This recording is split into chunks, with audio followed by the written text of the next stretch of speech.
네. 저 궁금한 게요. 그 특송이 제 설교 제목 보시고 일부러 정하신 겁니까? 아니면 우리 뭔가 이래 좀 몰래 약속이 된 겁니까? 아, 그래요? 그 아, 하나님과 약속이 된 겁니까? 참 신기한 우연도 있습니다. 예, 그렇게 믿고 저는 감사하게 네.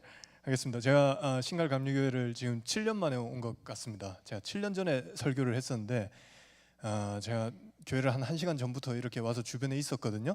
아무도 못 알아보시더라고요.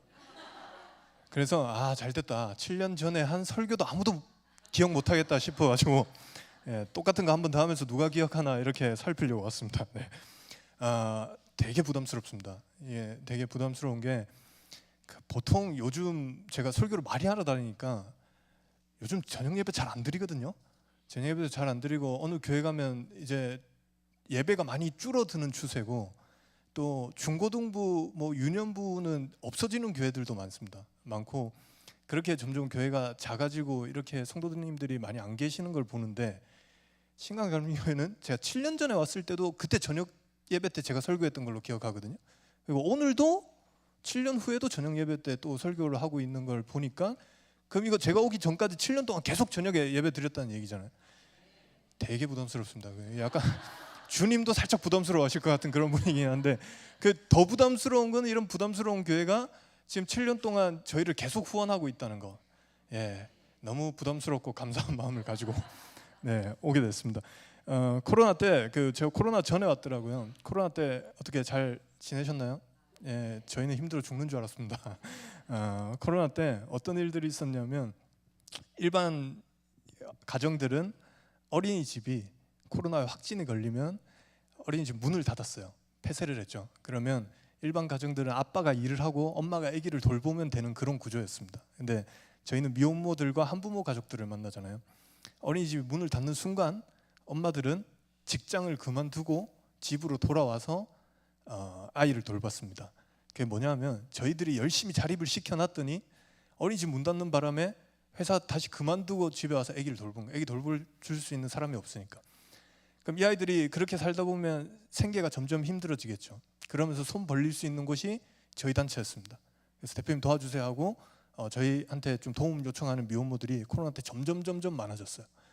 근데 저희는 또 한국교회 후원으로 이렇게 일을 하는 단체잖아요. 근데 이놈의 교회들이 예배를 점점 안 드리기 시작하는 거예요.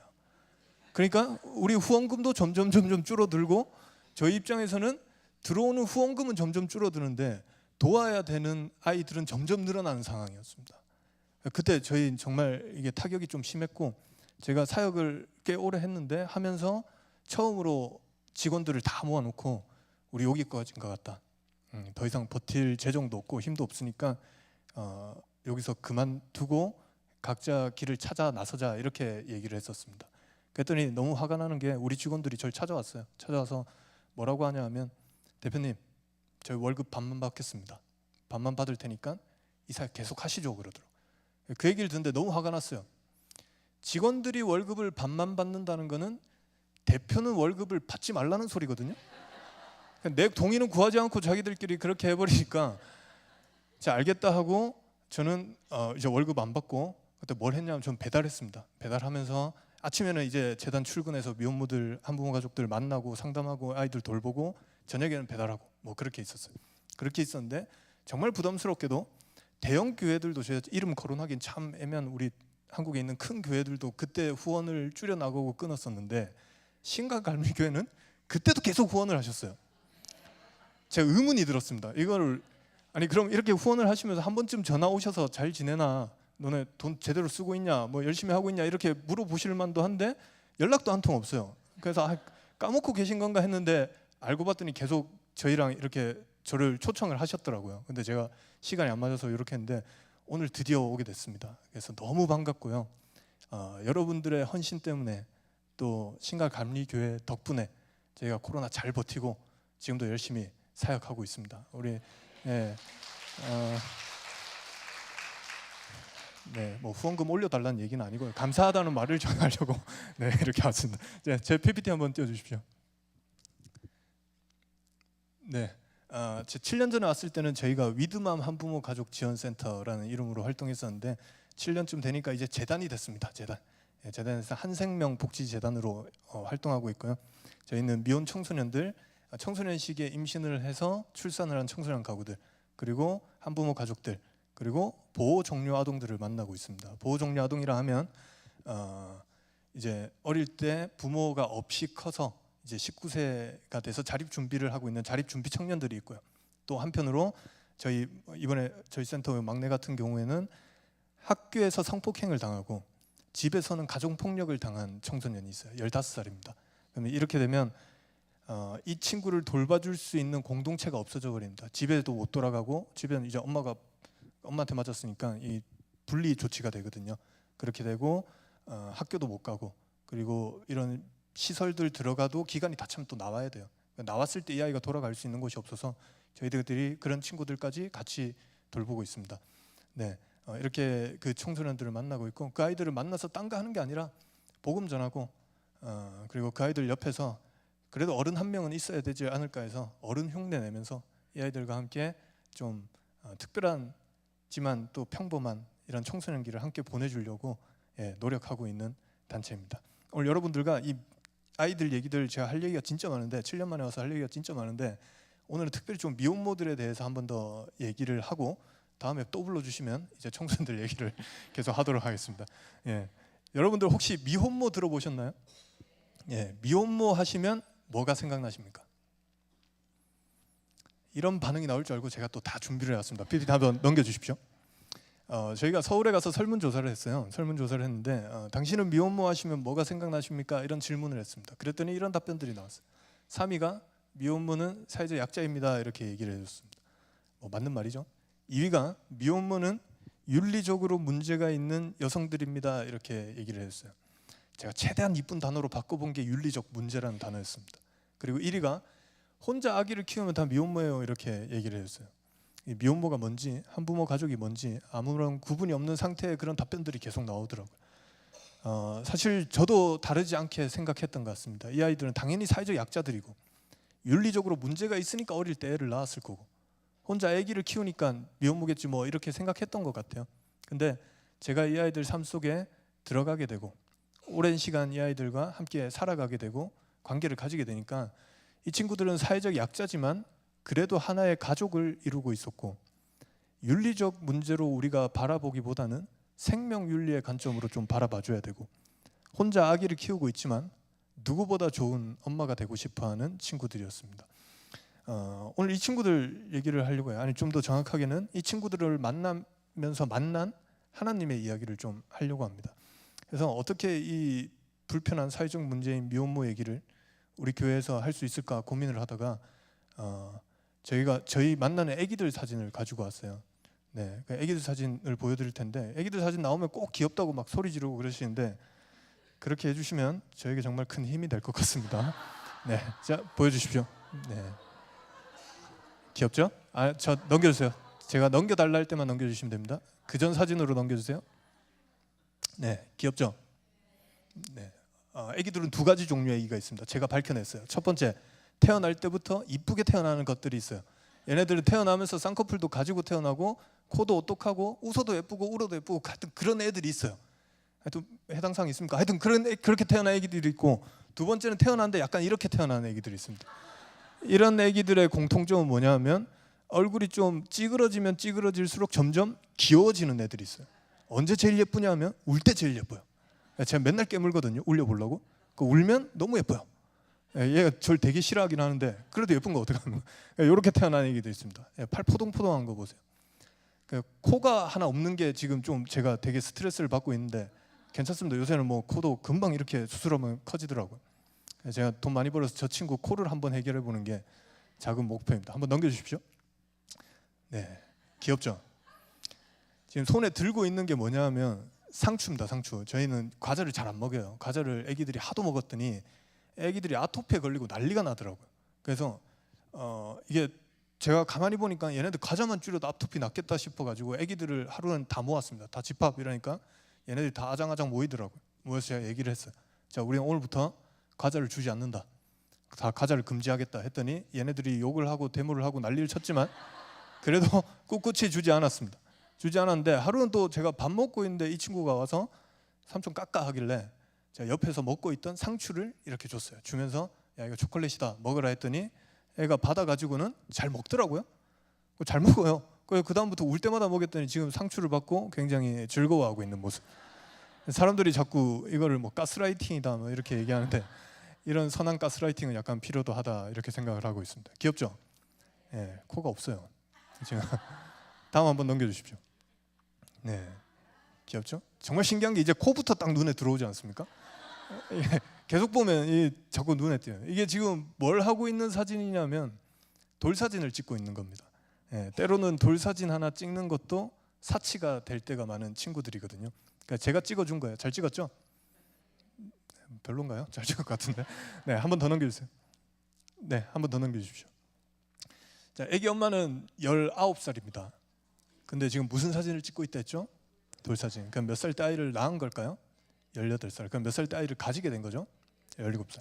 만약에 16, 17, 18 이런 청소년들이 임신을 하게 된다면 어떤 일들이 일어나게 될까요? 우리 청소년들이 서로 사귀었습니다. 자기들 딴에는 진짜 리얼 러브를 했겠죠. 그리고 손도 잡고 뽀뽀도 하고 그러다가 아기가 생겨버렸습니다. 자세한 과정은 목사님한테 물어보세요. 하여튼 그러다 아기가 생겨버렸어요. 이때부터 이 여자아이는 극심한 두려움에 휩싸이게 됩니다. 왜냐하면 자신의 또래 아이들이 경험해서는 안 될 경험을 자기가 했기 때문이겠죠. 그리고 그때 당시에 자신을 가장 사랑한다고 말하는 그 오빠를 찾아가요. 그리고 얘기를 합니다. 오빠 어떡해? 나 임신했어. 무서워 두려워. 이런 우리 오빠들이 그래 걱정 마. 우리 어리지만 한번 어떻게든 한번 해보자. 이렇게 말해주면 참 좋을 텐데 제가 만나는 많은 수의 오빠들이 이때 어떤 결정을 하게 되냐면 첫 번째 낙태를 권유해 주거나 두 번째 도망을 쳐요. 그렇게 이 여자의 인생에서 공동 육아에 책임이 있는 남자아이가 사라져 버려요. 배가 점점 불러옵니다. 학교 다닐 수 있을까요? 못 다닐까요? 못 다녀요. 그래서 대부분 중학교 중퇴, 고등학교 중퇴 성적을 가지게 되겠죠. 이 친구가 마지막으로 돌아갈 수 있는 곳이 있습니다. 어딜까요? 집이에요. 근데 집으로 가요. 문을 열고 들어갔더니 엄마가 계시네요. 엄마 학교 다녔습니다. 근데 제가 학교에서 그만 공부를 너무 열심히 하다가 아기가 생겨버렸어요. 이러면 우리 엄마들이 아이고 내 딸 장하다. 네가 공부하다가 그냥 아기가 생겨볼 거는 뭐 축복해, 뭐 갓블레스유 그럽니까? 아니에요. 대부분 부모와의 관계도 끊어지게 됩니다. 바꿔 말하면 이 여자아이는 임신과 동시에 임신이라는 이유로 남자는 도망가 버리고 학교도 그만두게 되고 공동체를 경험해보지 못하게 되고 마지막으로 가정과의 관계도 끊어지게 되겠죠. 저는 이거를 자주 어떻게 표현하냐 하면 세상에 철저하게 혼자가 되는 가정이다 이렇게 얘기를 해요. 그렇게 길로 나와요. 이 아이가 출산을 준비합니다. 요즘 병원 시세로 아이를 낳는데 드는 비용이 약 50만 원에서 60만 원 정도면 아이를 낳을 수 있어요. 근데 여기서 문제가 생겼습니다. 미성년이잖아요. 몸이 덜 자란 상태입니다. 이 상태에서 임신을 하게 되면 병원에서는 대부분 안전상의 이유로 제왕절개 수술을 권유해주게 돼요. 수술비 딱 100만 원 더 하면 돼요. 160만 원. 아기 태어났습니다. 입원해야겠죠. 입원비 일주일에 100만 원씩 260만 원. 아기가 태어나면 밥 먹습니까? 분유 먹어야죠. 분유 한 통에 11,000원. 쿠팡에서 로켓 배송으로 배송비 빼고 제일 싼 게 11,000원. 그걸 아기들이 일주일에 한 통씩 먹어요. 아기 침대 있어야 되죠. 아니 침대는커녕 깔 이불이라도 하나 있어야 되죠. 이것저것 다 합쳐보니까 한 아이가 아이를 낳는데 드는 출산 초기 비용이 약 300에서 400만 원 정도는 있어야겠더라고요. 그 정도 돈이 이 친구들에게 있을까요? 없을까요? 없습니다. 그래서 제가 만나는 많은 수의 청소년들이 임신 후에도 임신 중에도 그리고 아이를 출산한 뒤에도 이 아이와 생활을 좀 영위하기 위해서 그리고 아이를 출산하기 위해서 슬프지만 성매매를 하거나 혹은 유흥업소에서 일을 하면서 생계를 이어나가는 경우도 많이 발견되고 있습니다. 그렇게 술집에서 일한대요. 본인들 말로는 매일매일이 지옥 같다고 합니다. 제가 지옥 가봤냐고 물어봤어요. 그랬더니 이게 지옥이 아니면 뭐가 지옥일까요? 이렇게 물어보더라고요. 그냥 나도 죽었으면 좋겠고 아기도 죽었으면 좋겠는데 차마 그러지 못해서 하루하루 버티고 있습니다. 이렇게 얘기를 하더라고요. 그래서 그런 아이들이 굳이 그런 일을 하지 않아도 좀 아이를 건강히 낳을 수 있게끔 굳이 그런 일을 하지 않아도 좀 행복한 가정을 이룰 수 있게끔 저희들이 지금 현재 지원해주고 도와주고 있는 겁니다. 네. 아이들이 임신을 하기 시작해요. 그때까지만 해도 자신의 뱃속에 있는 생명이 생명인 줄 몰라요. 그냥 명사로서의 생명이죠. 그냥 그 상태로 아이들이 방치되어 있다가 이제 배에서 본격적인 아기의 움직임이 있기 시작하는 시점부터 이 아이들이 제대로 문제를 인식하고 저희들이 찾아와요. 그럼 찾아오게 되면 대부분 초기에 오는 게 아니라 7개월, 8개월 때 옵니다. 그동안 병원 진료 한 번도 안 받고 있다가 그냥 그렇게 덥석 나타나 버려요. 그렇게 하면 저희들이 제일 처음 하는 게 뭐냐면 병원으로 데리고 가서 초음파부터 시켜요. 그게 아기가 건강한지 이런 것도 있지만 빨리 가서 아기 심장 소리를 들려줘야 돼요. 아기 엄마들한테. 그러면 아기 엄마들이 그때 깨달아요. 내 뱃속에 있는 아기가 생명이 단순히 명사로서의 생명이 아니라 진짜 살아있는 생명이구나. 그럼 대부분의 엄마들이 저한테 부탁을 합니다. 아기를 낳을 테니 저희가 살아갈 수 있게 도와주십시오. 그럼 저희들이 알겠다 하고 그 아이들을 직접적으로 이제 개입해서 도와주는 거죠. 각자 배 한번 만져보시겠습니까? 네, 그 정도가 딱 임신 한 3개월 정도 됐을 때거든요. 그러니까 이게 이때만 해도 이게 임신을 해서 부른 벤지 그냥 똥 벤지 잘 구분이 안 돼요. 그러니까 이 시기를 다 놓쳐버리고 뒤늦게 나타나는 거죠. PPT 한번 좀 띄워주십시오. 네, 너무 열심히 만질 필요는 없으죠. 네, PPT 띄워주세요. 네, 이게 초음파 사진입니다. 이게 참 신기한 게 제가 강의할 때마다 설교할 때마다 이 사진을 보여주는데 이걸 아기를 낳아 보신 분들은 이 안에 눈, 코, 입이 있다는 걸 다 맞추시더라고요. 근데 아기를 한 번도 안 낳아 보신 분들은 우리 청년들은 아무리 봐도 이게 눈, 코, 입이 어딨냐고 한참 찾아도 안 보인다고 막 그러시더라고요. 보이시나요? 네, 많이 낳아 보셨나 보네. 네. 자, 한 번 더 넘겨주십시오. 네, 한 번 더 넘겨주세요. 10개월이 지나면 짠 하고 아기가 태어나게 됩니다. 뱃속에서 만삭이죠. 아기가 움직이면 움직이는 게 느껴진대요. 발로 차면 차는 것도 느껴진대요. 느껴지다가 우리 아기 엄마들 중에 피부가 좀 약한 친구들은 아기가 뱃속에서 엄마 배를 이렇게 밀면 미는 것도 느껴지고 저 이렇게 보면 손바닥 자국도 보인대요. 그럼 아기 엄마들이 그게 귀여워서 손바닥을 이렇게 간지럽혀 주면 뱃속에서 아기가 기분이 좋아가지고 뱃속에서 제가 한 말 아니에요. 얘네들이 한 말이에요. 뱃속에서 기분이 좋아서 뛰어다닌대요. 어떻게 뛰는지 아직 밝혀지지는 않았지만 하여튼 뛰어다닌대요. 뛰어다니다가 10개월이 지나면 짠 하고 이렇게 아기가 태어나는 겁니다.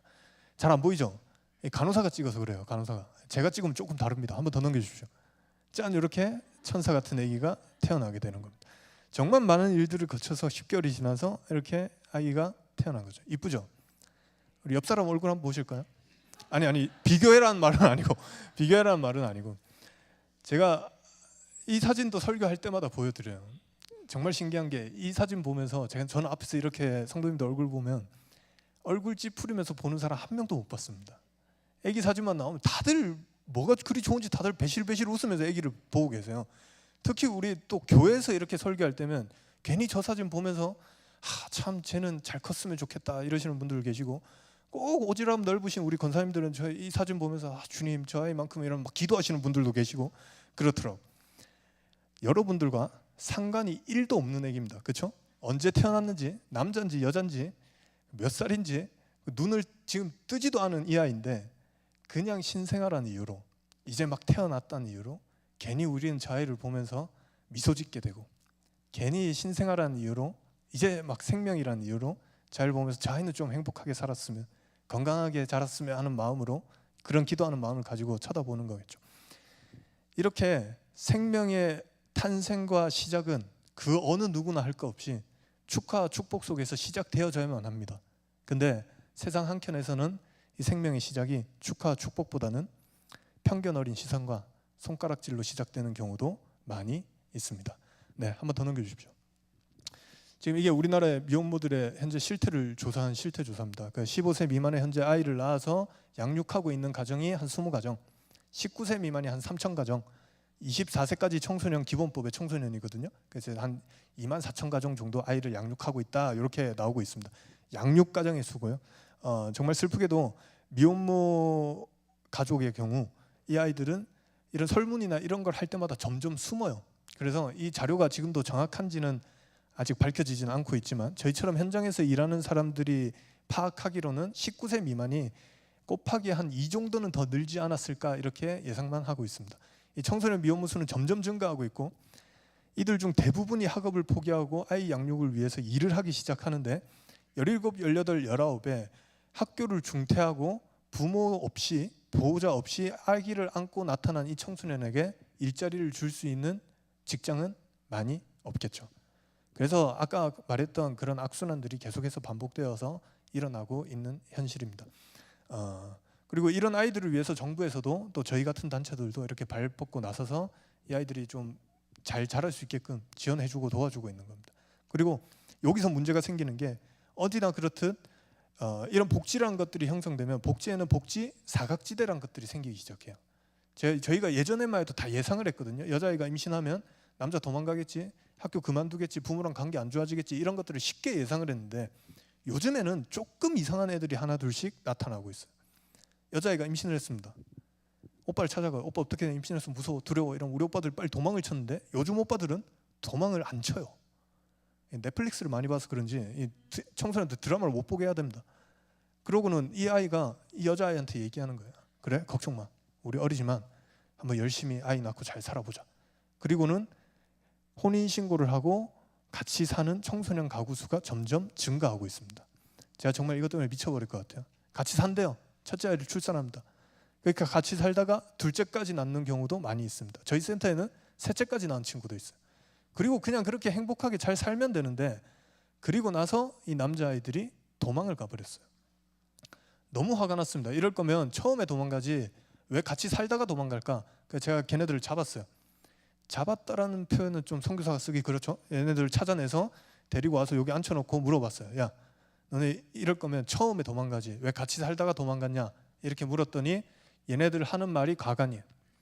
남자 청소년들 같은 경우에 혼인신고를 하게 되면 그때부터 법적으로 가장이 됩니다. 가장은 의무가 있어요. 어떤 의무냐면 내 가족을 먹여 살려야 되는 의무. 이거 조금 어려운 말로 부양자의 의무라고 합니다. 그리고 이 남자 청소년 한 명이 지금 먹여 살려야 되는 가족이 몇 명이죠? 2명 혹은 3명이에요. 이 부양자 수가 2인 혹은 3인 이상이 되면 이 남자아이들은 군대 면제를 받거나 그에 준하는 혜택들을 받을 수가 있어요. 그걸 노리고 이 나쁜 놈의 새끼들이 일부러 혼인신고를 하는 경우가 점점 늘어나고 있습니다. 반대로 생각해 볼게요. 여자 청소년이에요. 혼인신고가 되어 있습니다. 이 친구를 법적으로 한부모 가족이라 부를 수 있을까요? 없을까요? 못 불러요.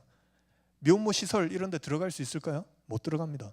정부에서 주는 한부모 가족 지원 혜택 뭐 이런 거 받을 수 있을까요? 하나도 못 받아요. 그럼 이 아이들이 빨리 나서서 혼인 무효 소송을 하든지 이혼 재판을 해야 돼요.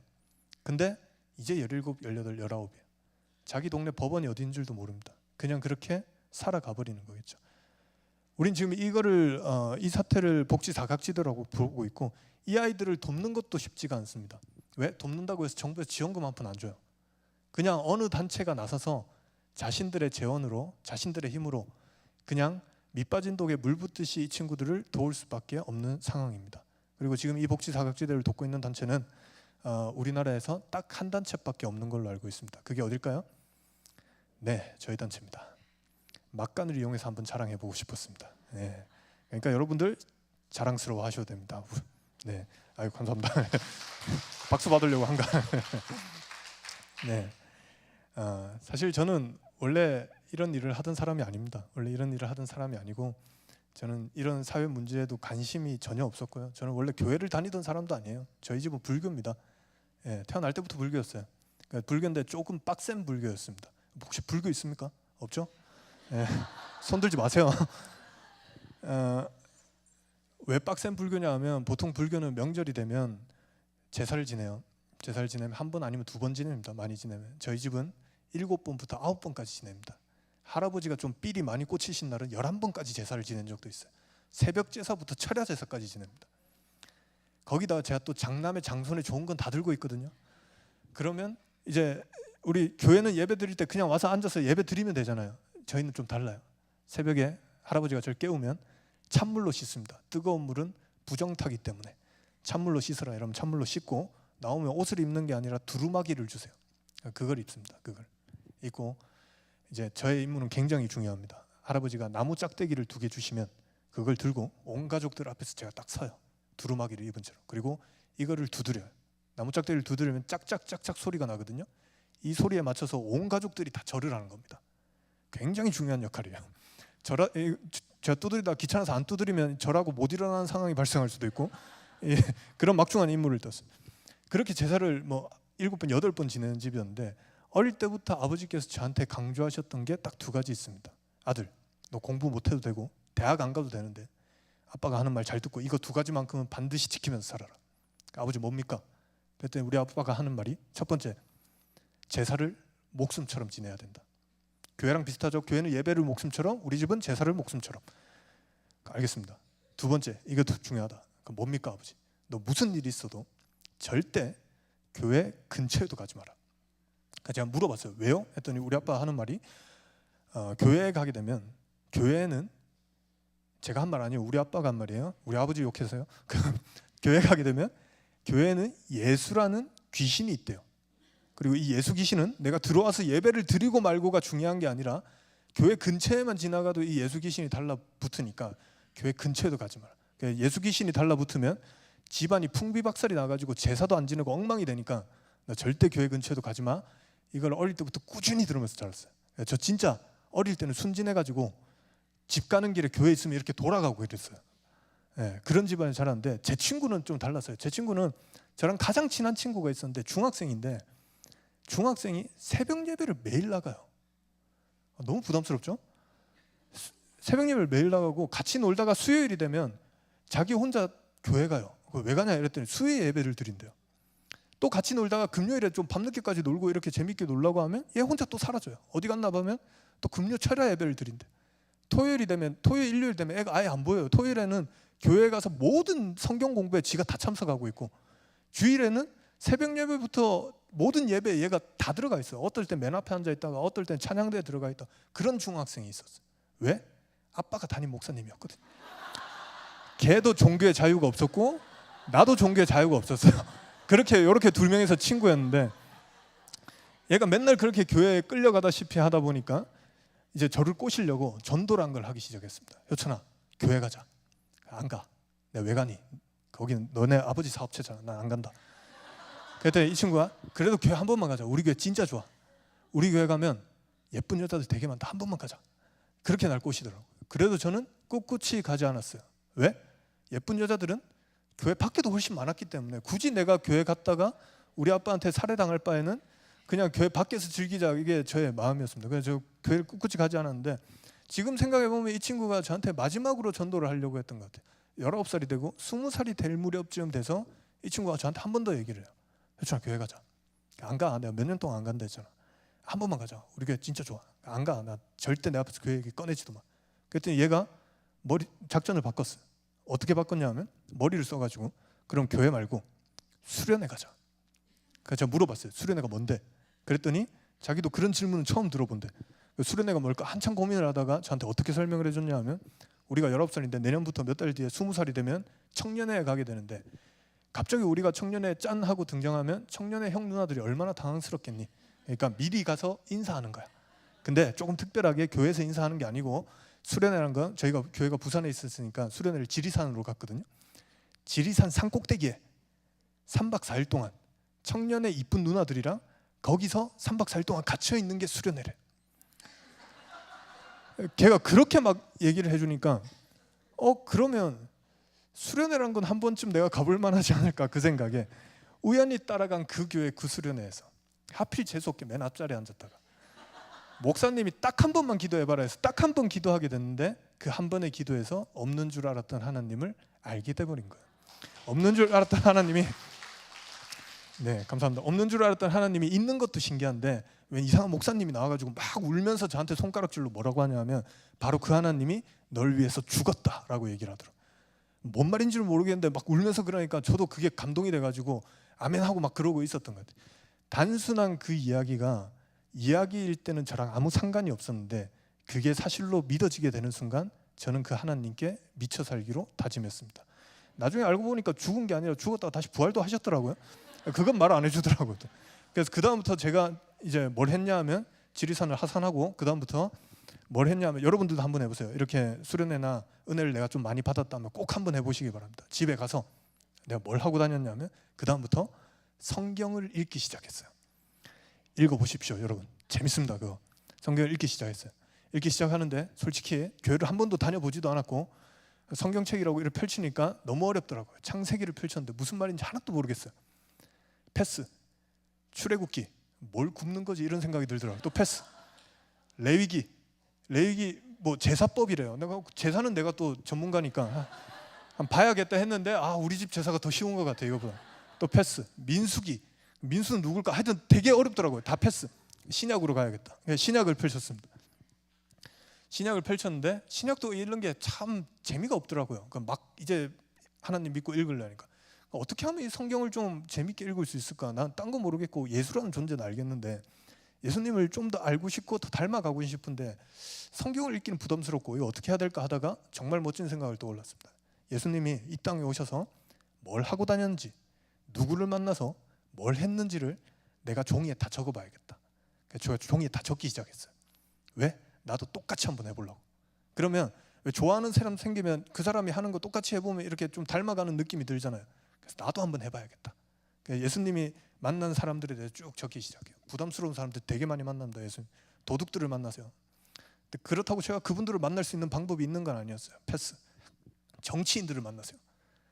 그렇다고 쭉 제가 그분들을 이렇게 만날 수 있는 방법이 있는 건 아니더라고요. 또 패스. 바리새인이랑 서기관들을 만나세요. 그래서 제가 목사님한테 물어봤어요. 목사님 바리새인이랑 서기관이 누굽니까? 왜 그러냐 이러더라고요. 제가 한번 만나보려고 그럽니다. 이랬더니 네가 그렇게 쉽게 만날 수 있는 분들은 아니다 그러시. 그러니까 또 패스. 쭉 넘기다 보니까 드디어 만만한 사람들이 나왔어. 누구냐 하면 고아랑 과부들이 나왔어요. 왜 만만했냐 하면 우리 교회 바로 앞에 고아원이 있었거든요. 그래서 하루는 예배 드리고 집에 가는 길에 고아원에 불 켜져 있길래 거기를 그냥 무작정 들어갔습니다. 들어가서 사무실에 불 켜져 있길래 똑똑똑 하고 들어가서 안녕하십니까, 저는 이 앞에 교회 출석하고 있는 청년인데요. 뭐 출석한 지는 얼마 안 됐지만 하여튼 출석을 하고 있고 제가 몇 달 전에 수련회랑 가서 좀 은혜를 좀 많이 받아가 삘이 많이 꽂혀 있는 상태인데 오늘부터 여기서 제가 봉사활동을 좀 하겠습니다. 봉사시켜 주십시오. 이렇게 얘기를 했어요. 그랬더니 사람들이 막 환호하면서 그래 어서 오세요 막 이렇게 해줄 줄 알았는데 거기 선생님이 갑자기 일어나더니 저를 똑바로 쳐다보시고는 안 돼요 그래요. 뭐가 안 됩니까? 봉사하러 왔다는데 봉사시켜 주세요. 뭐가 안 되는 이유가 없잖아요. 그랬더니 그 선생님 하시는 말씀이 당신처럼 이렇게 삘 받아서 오는 사람들이 많은데 당신이 이렇게 삘 받아서 와서 한번 봉사하고 돌아가고 또 몇 달 있다 와서 봉사하고 돌아가면 그만이지만 우리 애들은 언제 올지도 모르는 당신만 기다려요. 그러니까 자주 올 거 아니면 아예 시작도 하지 마세요. 이렇게 얘기를 하더라고요. 제 딴에는 선행을 베푼다고 가서 이렇게 봉사하겠습니다 했는데 말을 그렇게 얄밉게 하니까 갑자기 이렇게 욱하는 마음이 올라오더라고요. 제가 그래서 홧김에 얘기했습니다. 그럼 일주일에 5번 오겠습니다. 월화수목금 올게요. 어차피 할 것도 없고 토일은 교회 가야 되니까 월화수목금 5번 오겠습니다. 봉사시켜주세요. 이렇게 얘기를 했어요. 그랬더니 선생님이 그러면 한번 와보세요 이러더라고요. 다음 날이 됐습니다. 봉사활동하러 갔어요. 뭐 할까요? 운동장에 있는 돌을 주워래요. 그러니까 돌 주웠어요. 다 주웠습니다. 화장실 청소해래요. 화장실 청소했어요. 다 했습니다. 2층에 쥐가 나왔대요. 쥐 잡아달래요. 쥐 잡았어요. 다 잡았습니다. 집에 가래요. 그래서 집에 왔어요. 저희 봉사활동이었어요. 그래서 저 되게 좋았어요. 아싸 했다. 다음날 또 갔어요. 뭐 할까요? 돌 주우래요. 어제 다 주웠는데요. 또 있대. 가버래. 아니 근데 어제 다 주웠는데 이렇게 가봤더니 진짜 돌이 또 있더라고. 저 몰래 뿌려놓나 봐요. 일 시키려고. 또 돌 주웠어요. 또 화장실 청소하고 뭐 정비해달라는 거 정비해주고 애기들 잠시 보고 또 집에 돌아오고. 저희 20대 초반의 일상이었습니다. 매일매일 그랬어요. 그래서 저는 불평불만 하나도 안 가졌습니다. 오히려 행복했어요. 왜? 뭔가 내가 성경에 나오는 가르침대로 살고 있다라는 느낌적인 느낌이 들었거든요. 매일매일 그렇게 했어요.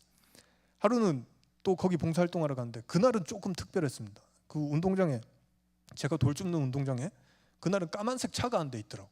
그리고 원장 선생님 거기 타고 계신데 제가 인사하고 이렇게 지나가니까 갑자기 저를 이렇게 부르세요.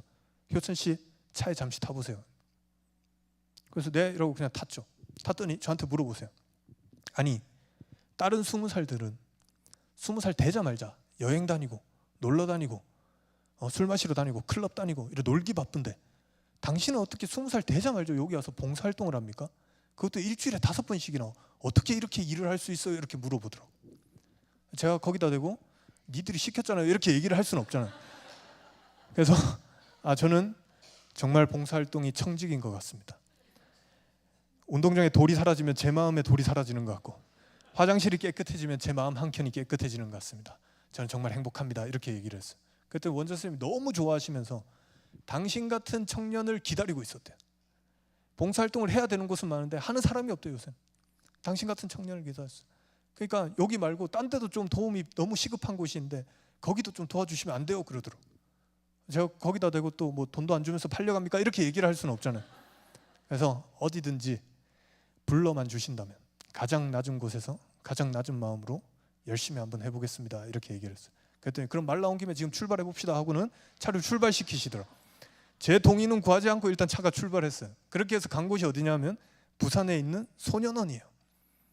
부산 소년원은 부산에 있는 소년원이 아니라 전국에서 청소년 재판을 받은 범죄를 저지른 청소년들이 2년형 이상을 받으면 오는 곳이 거기에요. 강력 범죄 청소년들만 모아놓은 거예요.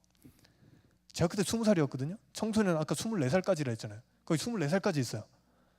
그 원장 선생님 거기를 가는 거예요. 너무 무섭더라고요. 철창을 6개를 지나요. 차를 타고 가는데 뭐 이렇게 확인하고 윙 하더니 철창 지나고 또 가서 이렇게 6개를 거쳐야지 거기를 갈 수 있어요. 너무 무서워서 제가 오들오들 떨고 있으니까 원장 선생님이 겁먹지 말래요. 다 괜찮대요. 여기도 사람 사는 곳이래. 우리 청소년들 얼마나 이쁜데 걱정하지 말래. 저기 철조망에 전기도 흐르고 있고 얼마 전에 폭동이 한번 일어나긴 일어났는데 다 제압됐대요. 걱정하지 말고 애들 만나면 된대. 그러니까 애들 만났어요. 뭐 할까요? 청소해요. 청소 열심히 했습니다. 또 뭐 할까요? 애들을 만나서 공부를 가르치래요. 애들 만났어요. 분명히 애라고 했는데 애가 아니라 제 가로로 한 2배 정도 되는 것들이 오더라고요. 와서 저 언제 봤다고 반갑습니다 형님 하고는 공부 좀 가르쳐 주십시오. 제가 공부를 가르쳤습니다. 제가 해야 될 일이 이제 2배로 늘어났어요. 아침에 일어나면 보육원 뛰어가서 거기 청소하고 거기서 일할 거 일하고 밥은 또 보육원에서 주거든요. 밥 먹고 이제 소년원으로 가는 거예요. 소년원 가서 거기 가서 이제 또 애들 만나고 공부 가르치고 집에 돌아오고 힘드니까 쓰러져서 자고 다음날 일어나면 또 보육원 뛰어가서 또 돌멩이 줍고 애들 만나. 매일매일 그렇게 보냈어요. 그래서 저는 되게 행복했습니다. 왜? 뭔가 내가 성경에 나오는 가르침대로 살고 있다라는 그 느낌적인 느낌이 들었거든요. 사람 그렇게 오해하기도 하는 거예요. 그래서 몸이 지쳐가도 너무 행복하더라고요. 근데 하루는 자고 있는데 새벽에 전화가 왔어요. 새벽에 전화 오면 기분 좋습니까? 안 좋습니까? 짜증나죠. 자다 깨서 제가 짜증을 냈습니다. 여보세요, 너 누구야? 이 새벽에 무슨 일이야? 이랬더니 수화기 너머로 그래요. 형님.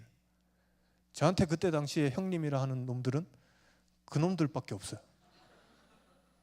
야, 이 새벽에 어떻게 전화를 했니? 했더니 이 친구가 그래요. 형님, 저 출소했습니다.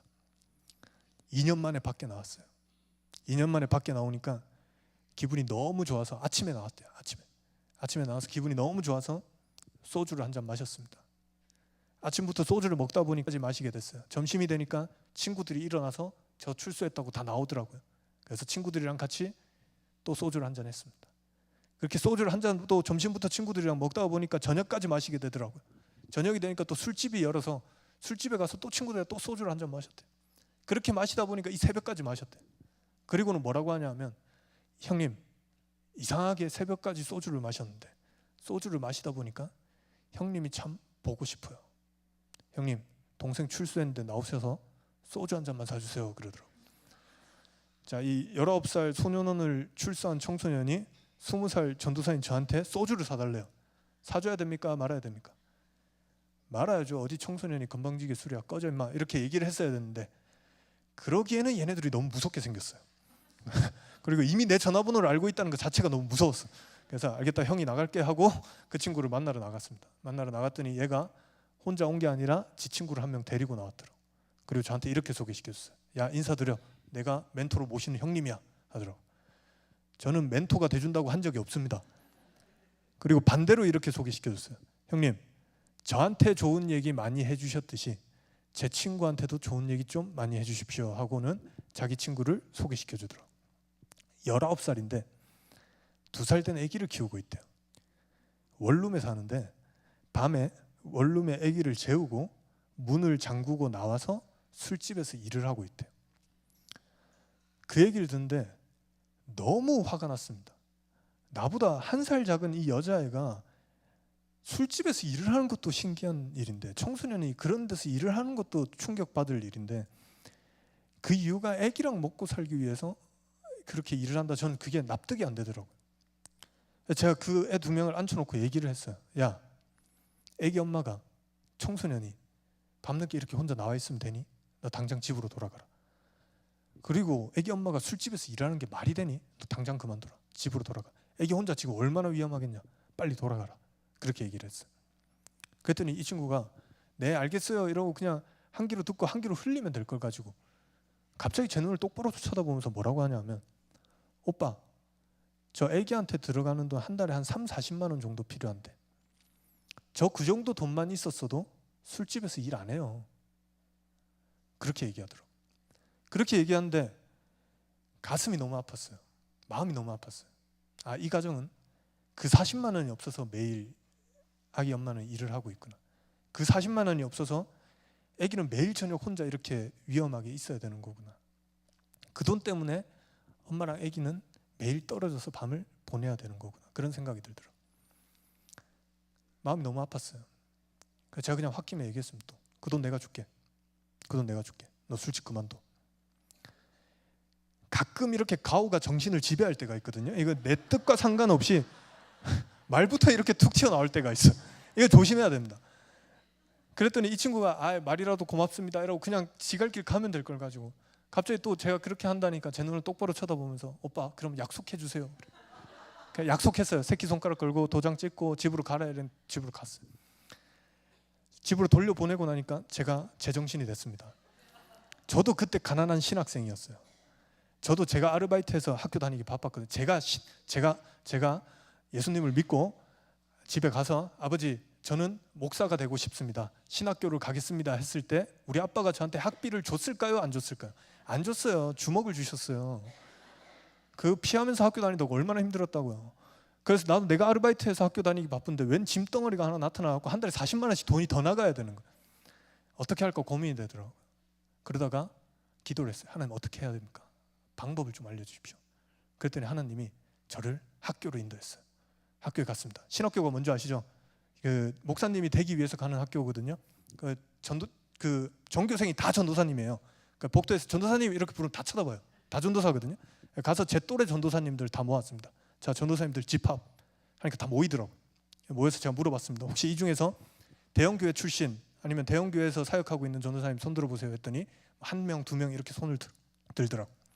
그래, 너네들은 한 달에 10만 원씩 중소형 교회에서 일하시는 전도사님 손 드세요 하니까 또 몇 명이 손을 들어요. 너네는 한 달에 5만 원씩 개척교회 혹은 목사님 자녀들 손 드세요 하니까 또 몇 명이 손을 들어요. 너네 한 달에 3만 원씩 나한테 후원을 좀 하십시오 하고 돈을 받았어요. 뺏은 거 아닙니다. 받은 겁니다. 돈을 받았어요. 그렇게 돈을 받으니까 돈을 살려보니까 놀랍게도 40만 원이 됐더라고요. 더 놀라운 하나님의 은혜는 뭐냐 하면 내 돈을 하나도 보태지 않았는데 40만 원이 됐다는 거.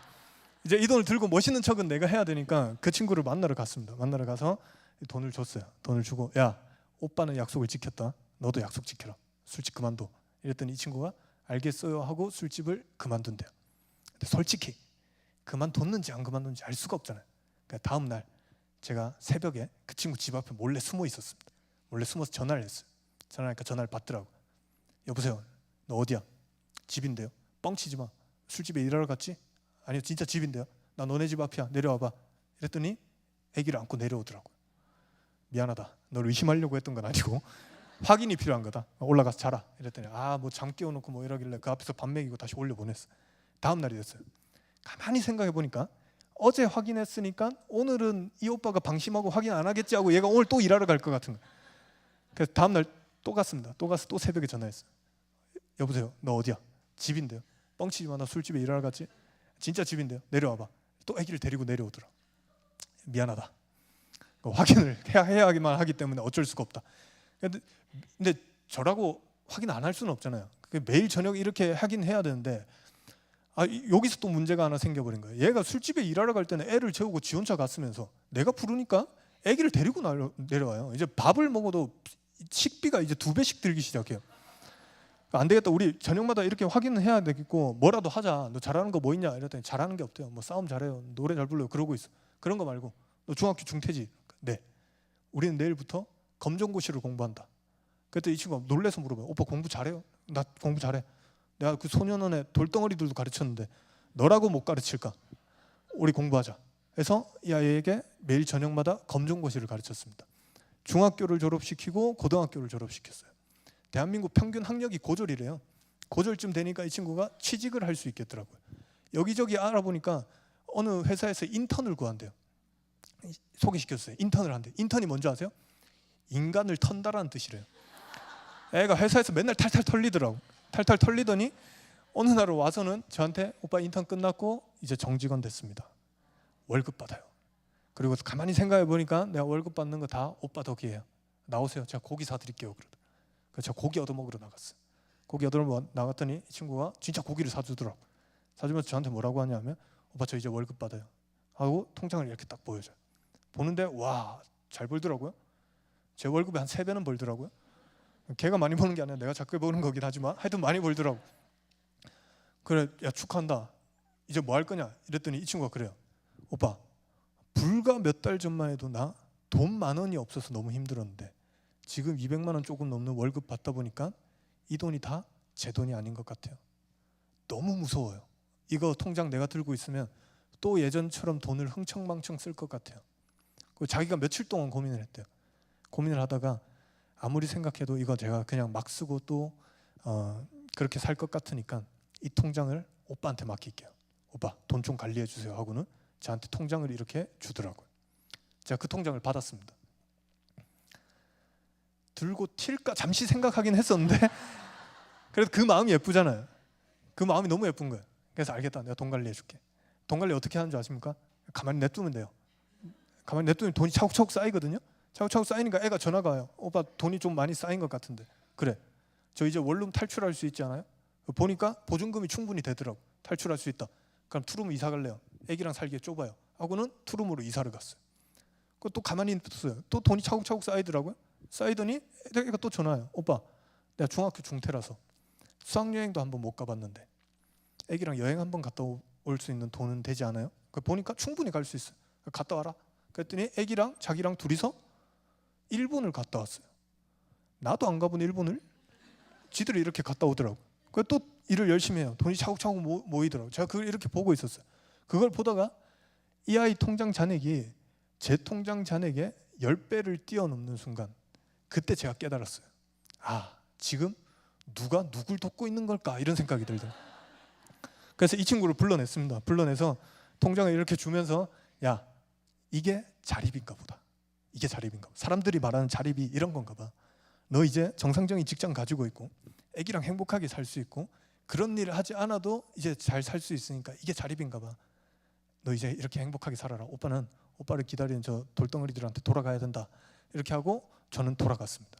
근데 이 아이가 그때 되니까 자기가 살아온 삶이 좋았나 봐요. 지금 이렇게 잘 살고 있다는 거를 자랑하고 싶은 거예요. 근데 친구도 없고 가족도 없어요. 이 아이가 어디다가 자랑을 했냐 하면 그래서 맘카페에다가 글을 쓰기 시작한 거예요. 맘카페 아세요? 맘카페? 아줌마들이 인터넷에 글 쓰는 거, 그 되게 무서운 곳이거든요. 아줌마들 수만 명이 가입돼 있어요.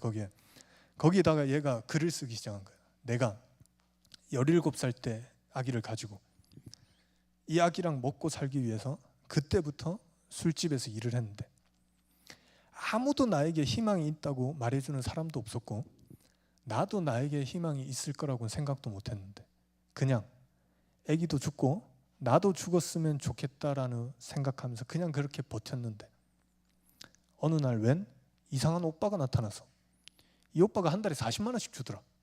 그리고 이 오빠가 나 직장도 소개시켜줬고 공부도 가르쳐줬다. 그래서 나 지금은 그런 일 하지 않고 회사 다니면서 아기랑 되게 행복하게 살고 있다. 얼마 전에 아기랑 원룸에서 이사도 했고 일본 여행도 다녀왔다. 나는 요즘 정말 행복하다. 이렇게 글을 쓴 거예요. 그렇게 글을 쓰니까 맘카페의 무서운 점이 뭐냐 하면 아줌마들이 밑에 댓글을 달아줘요. 서로 얼굴도 모르면서 어머 언니 너무 멋있어요. 축복해요. 막 이렇게 댓글을 단 거예요. 댓글을 다니까 걔가 너무 행복한 거예요. 누군가 자기 인생을 이렇게 박수 쳐주는 게 처음 겪는 거고 2탄을 또 적었어요. 2탄. 내가 이 글을 적는 이유는 그냥 단순히 내 자랑하려고 적는 거 아닙니다. 저도 누군가에게 위로가 되고 싶습니다. 저는 정말 힘들었지만 끝까지 버텨보니까 웃을 날이 오더라고요. 매일매일 죽고 싶었는데 끝까지 버텨보니까 그래도 저는 사라지더라고요. 혹시 저와 같은 환경에 처해지신 분들이 계시면 포기하지 마세요. 저를 보고 희망을 좀 얻으셨으면 좋겠습니다. 정말 힘들어서 죽고 싶은 사람이 있다면 죽지 마세요. 죽기 전에 이 오빠한테 한번 연락을 해보세요 하고는 제 전화번호를 적어서 글을 올려버렸어요. 다음 날부터 온갖 아줌마들이 저한테 전화가 오기 시작했어요. 저는 아기가 2명인데 도와줄 수 있습니까? 저는 아기가 3명인데 도와줄 수 있습니까? 저는 아기가 장애가 있습니다. 도와줄 수 있습니까? 제가 물어봤어요. 그렇게 도와주는 사람이 없습니까? 그러니까 없대요. 그게 벌써 18년 전입니다. 18년 전. 한부모 가족이라는 2008년이니까 한부모 가족이라는 단어도 이상할 때였어요. 그래, 그렇다면 제가 그때 깨달은 게, 그렇다면 하나님이 나에게 주신 나의 이웃은 아무래도 이들인가 보다. 그럼 이 아이들을 위해서 뭔가 일을 할 수 있는 거를 만들어 봐야겠다. 단체를 만들고 이걸 해봐야겠다 해서 위드만 한부모 가족 지원센터라는 것을 제가 20살 때 그때 만들게 된 겁니다. 그걸 만드는데 단체를 법인을 만들 때 제일 중요한 게 뭔지 아세요? 돈이랑 사람이 있어야 돼요. 근데 저는 돈도 없고 사람도 없었습니다. 어떻게 할까 고민하다가 정말 멋진 생각이 떠올랐어요. 학교를 가야겠다. 학교에 갔어요. 학교에 가면 전도사님들이 되게 많거든요. 전도사님 다 착해요 또 심지어. 그러니까 제가 또 전도사님들 다 불렀습니다. 다 집합하니까 또 다 와요. 다 말 잘 들어요 애들이. 다 집합 이러면 쭈르륵 모여요. 그래서 모인 김에 제가 물어봤습니다. 혹시 나는 목사가 될 생각이 없는데 엄마가 잘못 기도해가지고 내가 왔다. 손 들어봐라. 이러니까 또 몇 명이 손을 들어요. 저희 학교에 꼭 그런 애가 있었거든요. 우리 권사님들이 아기가 안 생긴다고, 하나님 아기가 만약에 생기게 된다면 이 아이를 목사로 하나님께 바치겠습니다. 이렇게 기도해서 얼떨결에 온 애들이 있어요. 그래, 야 너네 목사 할 거야? 안 하고 싶대. 그럼 너희들은 나를 따라와라. 우리는 다른 걸 한다 해서 그 아이들과 함께 이 선교단체 겸 법인을 만들기 시작. 돈이 부족했어요. 법인 만드는데 기본 자금이니 뭐니 있어야 되더라고. 근데 그 중에 한 명이 또 보니까 어느 교회 담임 목사님이에요. 아빠가. 그래서 아빠한테 가서 한 3천만 원만 받아와봐. 이랬더니 이 친구가 가서는 또 3천만 원을 받아왔더라고. 그래서 자, 이걸로 우리는 법인을 만들자 이래서 법인을 만들었습니다. 2008년부터 올해까지 저희들이 만난 미혼 한부모 청소년들 가구 수가 2,000명이 넘는데요. 2,000명이. 저도 안 살려봤어요. 안 살려봤는데 우리 직원들이 이거 통계를 내줬더라고. 그래서 우리한테 물티슈 하나라도 받아가고 상담 요청을 해서 상담을 통해서 만난 친구들이 2,000명이 넘는. 그 아이들을 만나서 자립을 지원했고, 자살을 막았고, 출산을 지원했고, 아이들과 좀 행복한 가정을 만들 수 있게끔 도와줬고, 자립할 수 있는 동안 우리가 옆에 있어줬고, 그리고 무엇보다 복음을 전했습니다. 어느 날 정신 차려보니까 아이들이, 예수님을 믿는 아이들이 하나 둘씩 나타나요. 되게 부담스러운 상황들이 많습니다. 이게. 하루는 사무실에 이렇게 갔더니 애들이 이렇게 모여 있어요. 그 뭐냐? 이랬더니 예배 드리고 싶대요. 그래서 제가 똑바로 얘기했습니다. 예배는 교회에서 드리는 거다. 여기는 내 사무실이니까 근처 교회로 가라. 그때 이 친구들이 그래요. 선교사님 생각해 보세요. 우리가 갑자기 저 교회 중고등부에 아기를 안고 갑자기 짠 등장하면 저 교회는 또 얼마나 부담스럽겠습니까? 그러니까 우리끼리 모여서 예배 드리려고 선교사라면서 설교 좀 해봐요 그러더라고요. 그래서 거기서 우리 예배를 드리기 시작했어요. 예배를 드리다 보니까 교회가 점점 커지, 성도들이 점점 늘어나요. 예, 왜냐하면 미혼모 한 명만 오는 게 아니라 우린 +1 아니면 +2로 아기들이 자꾸 따라오거든요. 그렇게 해서 안 되겠다 싶어서 제대로 교회를 개척했습니다. 개척해서 저희 교회 이름은 안산의 호산나 교회입니다. 저랑 저희 목사님 한 분이랑 2명이서 이렇게 하고 있고요. 미혼 한부모 가족 예배를 드리고 있고, 그 봉사자들이랑 다 같이 모여서 예배를 한번 드리고, 그다음에 저녁에는 외국인 난민들이 모여서 또 예배를 드립니다. 중간 시간에는 한부모 가족이랑 한부모 가족 청소년들이랑 이제 자립준비 청년들, 그리고 가정폭력 피해 아동들, 저희들이 보종료 아동들 다 모아서 또 1시에 또 예배를 드려요. 예, 이렇게 계속 예배를 드립니다. 예배가 개판입니다. 예배를 개판이라 말하면 좀 그렇죠. 근데 진짜 개도 와요. 애들이 뭐 아무것도 모르니까 개도 데리고 오기도 하고, 제가 설교하고 있으면 뒤에서 똥침하고 도망가고 피아노 뒤집어 엎고 막. 제가 이 얘기를 하는 이유는 여러분들 기도 시간에 혹시 저와 저희 교회가 생각나시거든 한 번씩 기도해 주시면 정말 감사할 것 같습니다. 예, 반응. 예. 감사합니다. 뭐가 다를까를 생각해 봤습니다. 아이들이 이렇게 있는데 지금 우리 미혼모들 보면, 우리 여기 계시는 몇 분은 저희 센터 와보신 분들도 계시는데 한국 미혼모 문제 되게 심각하다 막 이런 얘기를 하는데 저희 센터 와보면 너무 평온하거든요. 아이들이 되게 예수 잘 믿고, 예수 믿는 것도 쉬워요. 저희는 또 제가 기도해라 하면 애기 엄마들이 기도 절대 안 해요. 내가 왜요? 하나님 없는 것 같은데요. 막 그러고 있어. 근데 야 너네 애기들 위해서 기도해 하면 얘들이 1시간이고 2시간을 울면서 기도해요. 그렇게 자기 자식을 위해서 남을 위해서 울면서 기도하는 그 기도 소리를 하나님 절대 외면하지 않으십니다. 예수 믿는 것도 쉬워요. 저 진짜 사역 쉽게 하는 것 같아요. 너무 평온해요. 이 아이들과 세상에 나와 있는 아이들과 뭐가 다를까 제가 이렇게 봤어요. 다른 게 딱 하나 있습니다. 그 옆에 누가 있느냐가 중요하더라고요. 지금 이 미혼모들, 세상에 있는 미혼모들 옆에 성매매 시키고 술집에서 일하게 시키는 그런 아이들이 옆에 있다면 그 아이들은 그런 길을 걸어가는 것이고요. 그 아이들 옆에 선교사라고 크리스찬이라고 어설프게나마 한 명이라도 옆에 있어 보니까 이 아이들은 자연스럽게 하나님께 돌아오게 되더라는 거죠. 그래서 한 사람이 중요한 겁니다. 저는 주로 전화가 많이 옵니다. 전화가 오면 많이 울어요, 사람들이. 근데 왜 우는지 모르겠어요. 그냥 막 울어요. 우는데 무슨 말인지도 몰라요. 이렇게 울거든요. 도와달라는 뜻이에요. 그렇게 해석하는 게 서로 마음이 편합니다. 또 맨날 새벽에 전화 와서 또 막 울길래 제가 하도 답답해서 물어봤어요. 야, 너 누구냐? 이랬어요. 그랬더니 그래요. 선교사님, 저 어느 술집에서 일했었던 누구예요? 여기 중요한 단어가 2개 나왔습니다. 뭐죠? 일했었던. 아마 어느 술집에서 일했었던 친구를 우리가 그만두게 하고 자리까지 시켜줬던 그런 친구. 또 중요한 단어가 하나 더 있어요. 뭐죠? 선교사님. 이미 내 정체를 알고 있어요. 그렇죠? 선교사님 도와주세요 이렇게 전화 온 애들이랑 대표님 도와주세요 이렇게 전화 온 애들이랑 좀 느낌이 달라요. 예, 이미 내 정체를 알고 있으니까 그냥 무슨 일이냐 했더니 이 친구가 그래요. 저 다시 술집 돌아왔어요. 왜? 빚이 있거든요. 빚.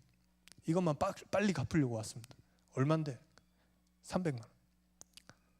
근데 이것만 빨리 갚으려고 했는데 자고 일어났더니 빚이 330만 원이 됐어요. 다음 주가 넘어가면 빚이 400만 원이 될 것 같습니다. 그리고 막 울어요. 울면서 뭐라고 하냐면 생각나는 사람이 선교사님밖에 없어서 전화드렸습니다. 선교사님 도와주세요 하고는 전화를 끊어버리더라고요. 세상에서 제일 치사한 놈들이 전화해서 지랄말만 하고 전화 끊는 놈들입니다. 어떻게 도와줘야 됩니까? 말아야 됩니까? 도와줘야죠. 생각나는 사람이 나밖에 없다는데. 알겠다. 내가 가겠다. 그리고 그 친구를 만나러 갔어요. 그런 술집에서 일하는 청소년들 데리고 나오는 방법이 되게 쉽습니다. 어떻게 하냐면 저희 단체가 이래 보여도 도와주시는 청년 크리스찬 변호사님들이 계시거든요. 그러니까 그 변호사님들한테 전화하면 돼요. 전화해서 오늘 노는 사람 이러면 몇 명이 손을 들어요. 저 오늘 일 안 해요. 그러니까 변호사님 따라오세요. 그래서 그 변호사 데리고 술집으로 가면 돼요. 가서 사장님 나오세요 이러면 사장님들이 나오십니다. 그럼 나오면 둘이 소개시켜주면 돼요. 여기는 우리 인권 변호사님이시고요. 여기는 미성년자를 불법으로 성매매 시키고 계시는 사장님이십니다. 인사하세요 이러면 둘이 인사를 하고 사장님들이 얼른 데리고 가세요 이러면 데리고 나오면 돼요. 가끔 너무 화가 난 사장님들이 감정 조절을 못하셔서 너무 화가 나셔서 저를 몇 대 때릴 때가 있어요. 그러면 일이 더 쉬워집니다. 제가 죽은 척을 되게 잘하거든요. 그러니까 몇 대 맞고 이렇게 죽은 척하고 있으면 사장님들이 놀래서 빨리 가라고 해요. 그럼 데리고 나오면 대부분 원만하게 이제 일이 해결돼요. 그러니까 누군가 가서 그 사장님이랑 얘기를 하고 말고가 중요한 거겠죠. 그러니까 별 생각 없이 그 친구 일하고 있다는 술집 가서 또 얘기하면 되겠지 해서 그 술집으로 갔어요. 갔는데 택시 타고 딱 도착했는데 커다랗게 입구에 뭐라고 적혀 있냐면 간판이 미인궁이라고 적혀 있어요. 무슨 뜻입니까? 미인들이 사는 궁전. 예. 그리고 그 밑에 작은 글자로 뭐라고 적혀 있냐면 아가씨 200명 항상 대기 중 이렇게 적혀 있어요. 그 글자를 보는데 너무 화가 났어요. 저 200명 중에 한 명이 뭐예요? 우리 애인 거예요. 저 200명 중에 한 명이 청소년인 거예요. 한 명이 아니라 더 많을 수도 있겠죠. 너무 화가 나서 제가 택시 문을 박차고 내렸습니다. 내려서 오늘은 이 사장님과 얘기를 하고 말고가 중요한 게 아니라 이 악의 근원지를 내가 확 다 부숴버려야겠다. 사장이고 뭐고 확 불살라버려야겠다. 너무 화가 나서 내려서 야 사장 나오라 그래 하고 멋있게 딱 들어가려고 했는데 하필 제가 간 날 그 술집에서 일하시는 분들이 그 술집 왕도 돼요. 되게 이상해요. 머리도 동그랗고 가슴도 동그랗고 배도 동그랗고 팔도 동그랗고 이렇게 커다란 덩어리 같은 것들이 이렇게 서 있더라고. 제가 너무 화가 나서 내렸다가 그 사람들이 그 앞에 있는 걸 이렇게 보니까 정말 신기하게도 쟤네들을 딱 보니까 제 안에 있는 화가 사라지는 걸 경험했어요. 갑자기 이성이 되찾아지고 사람이 냉정해지더라고요. 혹시 여러분들 중에 내가 화가 좀 많다 이게 안 고쳐진다 싶으신 분들은 이분들 한번 보시면 싹 사라져요. 제가 그때 이성을 되찾고 다시 택시에 탔습니다. 택시에 타서 이제 몇 명이나 계신가 이렇게 세알려 봤어요. 세알려 봤더니 한 20명 정도가 이렇게 서 계시더라고요. 자기들끼리 동그랗게 싸웠고 서로 발차기도 하고 침도 뱉고 담배도 피고 막 그러고 있어. 그러다가 정말 영화처럼 그 앞에 깜독 차 한 대가 와서는 딱 멈춰요. 그랬더니 놀랍게도 이 덩어리들이 그때부터 각을 잡기 시작해요. 느낌상 여기서 누가 내리는 거죠? 예, 보스가 내리는 거예요. 제가 생각한 깡패 보스들은 까만 정장에 까만 와이셔츠를 입고 머리를 올백으로 넘기고 선글라스를 끼고 딱 구두를 번쩍이면서 내리는 멋있는 아저씨가 내릴 줄 알았는데 제 인생 가장 무서운 장면을 그때 처음 봤습니다. 두목이 내리는데 정장이 아니라 하얀색 추리닝을 입은 아저씨가 내려요. 그게 더 무서워요. 그게. 그랬더니 나머지 덩어리들이 이 아저씨한테 인사를 하고는 다 같이 그 술집 안으로 들어가 버리더라고요. 자, 여러분 상황을 한번 정리해 보겠습니다. 지금 우리 애가 어디 있다 했죠? 저 술집에 있어요. 빚이 얼마? 300만 원. 근데 점점 늘어나고 있다 했죠? 그거를 제가 대신 갚아줄 능력이 있을까요? 없을까요? 없어요. 그래서 가서 그냥 사장님 나오세요. 얘기 좀 해봅시다. 아, 그 청소년인 거 알잖아요. 그러지 마세요. 주세요. 우리 데리고 갈게요. 그냥 그러려고 갔던 거예요. 근데 지금 도착해보니 저랑 얘기를 해야 되는 분들이 어떤 분들이시죠? 사람을 좀 직업적으로 땡 때리시는 분들이세요. 말보다 주먹이 조금 더 빠른 사람들. 그때쯤 되니까 좀 무섭더라고요. 깡패잖아요. 20명이나 있었죠. 한 대씩만 맞아도 몇 대 맞아야 돼요? 20대 맞아야 돼요. 깡패니까 칼도 있겠죠? 한 번씩만 찔려도 몇 번 찔려야 돼요? 20번 찔려야 돼요. 기분 나빠서 2번씩 찌르면 40번 찔리는 겁니다. 냉정을 되찾았어요. 아, 저기는 내가 들어가면 안 되는 곳이구나. 내가 들어가면 얘기를 하고 말고가 아니라 내가 잘못될 수도 있겠구나 이런 생각이 들더라고요. 근데 우리 애는 저기에 있어요. 생각나는 사람이 저밖에 없대요. 저 아이가 생각나는 사람이 저밖에 없다는 것은 저 아이의 삶 속에 어쩌면 선교사는 저밖에 없을 거라는 생각이 들더라고요. 저 아이가 살아가는 세상에서 어쩌면 기독교인은, 예수 믿는 사람은 나밖에 없을 수도 있겠다 이런 생각이 들더라고요. 고민이 됐습니다. 들어가야 되나 말아야 되나? 들어가기엔 무섭고 안 들어가자니 양심에 찔리고. 어떻게 해야 됩니까, 여러분? 들어가야 됩니까 말아야 됩니까? 예, 누가 자기 인생 아니라고 저기 뒤에서 들어가 이랬습니다. 너무 무섭더라고요. 한참 고민하다가 저는 어떤 생각이 들었냐 하면 마지막에 정말 비겁하게도 마지막에 어떤 생각이 들었냐 하면 그래, 쟤 한 명 때문에 잘못되기에는 그동안 내가 해온 일들이 너무 아깝다 이런 생각이 들더라고요. 내가 만약에 저기 들어가서 혹시 잘못되게 된다면 우리 지금 날 기다리는 수십 명의 미혼모들은 어떡하지? 그 애기들 말고 그 뒤에 있는 애기들은 또 어떡하지? 다른 청소년들은 어떡하지? 내가 지금 하고 있는 사업들은 어떡하지? 우리 직원들은, 우리 또 뭐 우리가 해야 될 일들은 다 어떡하지? 그런 생각이 들더라고요. 근데 답이 너무 간단했어요. 쟤 한 명만 포기하면 다 해결되는 문제였습니다. 그래서 전 정말 비겁하게도 기사님 죄송한데요, 제가 왔던 곳으로 좀 돌아가 주십시오 하고 택시를 타고 돌아갔습니다. 네. 죄송한데 혹시 그 바로 기도할 수 있게 반주를 좀 해주실 수 있나요? 그냥 BGM만 만들어 주시면 됩니다. 네, 그냥 잔잔하게 맞춰주세요. 다 나오실 필요는 없습니다. 아니 한참 남아서 한참. 네, 감사합니다. 자, 절 봐주세요. 택시를 타고 돌아가는데 어떤 마음이 드냐면 내가 우리 애를 하나 버렸다 이런 생각이 들더라고요. 근데 잘 생각해보세요. 애를 하나 버리는 게 낫죠? 내가 잘못될 바에는 그냥 돌아가자. 돌아가는데 계속 양심에 찔려요.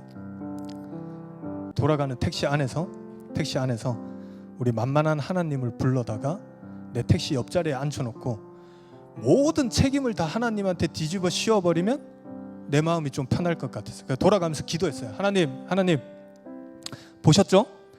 깡패가 20명이 넘습니다. 저 한 대씩만 맞아도 20대 맞아야 돼요. 쟤네들 깡패예요. 하나님, 칼도 있어요. 한 번씩만 찔려도 20번 찔려야 돼요. 하나님 칼에 찔려봤어요? 안 찔려봤어요? 창에 찔렸지 칼에는 안 찔려봤죠. 반주 조금만 천천히 쳐주십시오. 내가 이때까지 얼마나 많은 청소년들을 만났는데, 미혼모들, 한부모 가족들, 소년원 출소한 애들, 자살하려는 애들 내가 다 만났잖아요. 내가 만나서 뭐 장난쳤어요? 아니에요. 나 걔네들 자살 막았잖아요. 살 수 있게 만들었잖아요. 애기 출산 도와줬잖아요. 잘 지내게끔 해줬잖아요. 자립시켰잖아요. 그리고 나 복음 전했잖아요.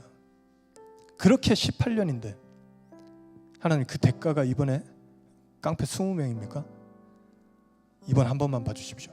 이번 한 번만 봐주시면 내가 훨씬 더 많은 청소년들 만나서 훨씬 더 많이 복음 전할게요.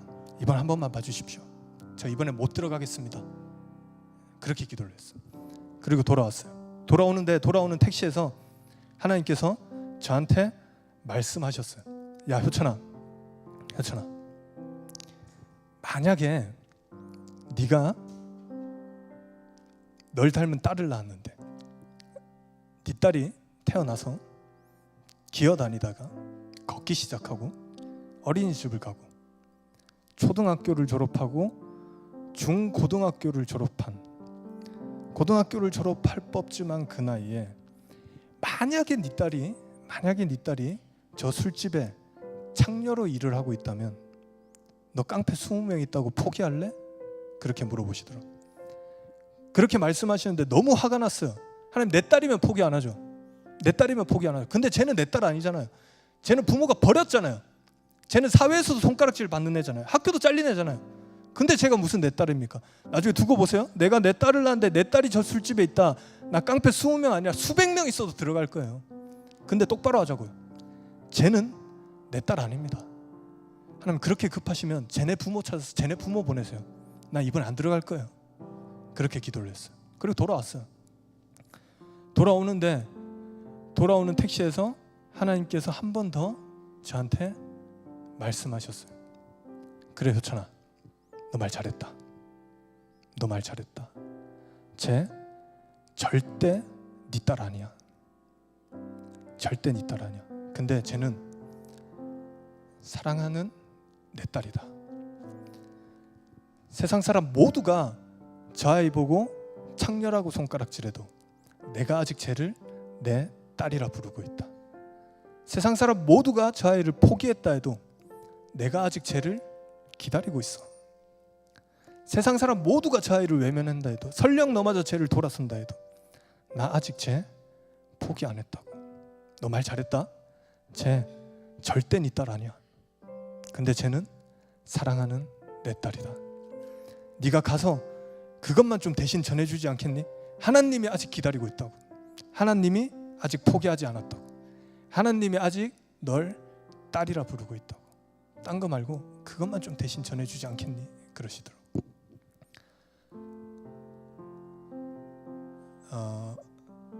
절 봐주세요, 여러분. 여러분, 하나님 사랑하십니까? 예, 저도 사랑합니다. 처음 믿었던 그 마음만큼 변하고 싶지 않아서 일부러 현장에서 더 발버둥 치면서 사는 것 같아요. 찬양할 때마다 눈물로 고백해요. 하나님 사랑한다고. 기도할 때마다 목이 찢어져라 외쳐요. 하나님 사랑한다고. 내가 그렇게 사랑한다고 외치는 사랑하는 하나님의 사랑하는 그 딸이 저기 있는 거더라고요. 그래서 돌아갔습니다. 돌아가서 그 아이를 데리고 나왔어요. 제가 들어가서 몇 대를 맞았고 그게 중요한 게 아니에요. 그 다음부터 근데 제가 미쳐버린 것 같아요. 똑같이 사무실에서 일을 해요. 그러면 예전에는 제 사무실에 있으면 제가 도와줘야 되는 애들 1명, 2명이 저한테 왔을 뿐이거든요. 제가 도와줘야 되는 미혼모 1번, 2번, 내가 상담해줘야 되는 애들 1번, 2번이 왔을 뿐인데 이제는 걔네들이 하나님의 딸들로 보여요. 미치죠. 제가 사람들이 물어봐요. 당신은 왜 그런 일을 합니까? 미혼모들 만난다고, 걔네들 복음 전한다고, 걔네들 출산 도와주고 직구해준다고 세상이 바뀔 것 같아요? 청소년들 만나서 걔네들 상처를 만져주고 걔네들 바뀔 것 같아요? 안 바뀌어요. 성교사님 그런 거 하지 마세요. 저한테 맨날 이런 얘기들 많이 들어요. 아니에요. 그건 세상의 시선이고요. 내 눈에는 걔네들이 하나님의 딸들인 게 중요하다고. 내가 그렇게 사랑한다고 외치는 사랑하는 하나님의 사랑하는 아들, 딸들, 그 아들, 딸들이 아직 세상 곳곳에 많이 남겨져 있습니다. 전 지난 18년 사역하면서 그것 하나 깨달은 거예요. 사랑하는 성도 여러분, 누군가는 가서 그들의 눈물을 닦아줘야 되고, 누군가는 가서 그들의 상처를 내 상처인 것처럼 아파해야 되고, 누군가는 가서 그들의 손을 잡고 복음을 전해야만 합니다. 저는 그게 먼저 믿은 우리 성도들의 역할이라고 생각합니다. 지금 우리끼리 이렇게 교회 안에 모여 있으니까 잘 모르는 거죠. 밖에 나가면 우리 이웃에게는 그 한 사람이 바로 여러분이 될 수 있습니다. 하나님이 찾는 그 한 사람, 그리고 이 사람이 살아가는 세상에서 유일한 크리스찬, 유일한 성도, 유일한 예수 믿는 사람, 그게 내가 될 수도 있는 거다. 그 한 사람이 되어 주십시오. 그래서 세상 곳곳에 잃어버린 하나님이 찾으시는 그 사람들에게 가셔서 함께 손잡아 주시고 기도해 주시고 그들의 상처가 내 상처인 것처럼 같이 아파해 주시고, 그렇게 우리가 복음 전하기 시작할 때 그때 잃어버린 하나님의 아들 딸들이 하나님께로 돌아오게 될 줄 저는 믿습니다. 아멘.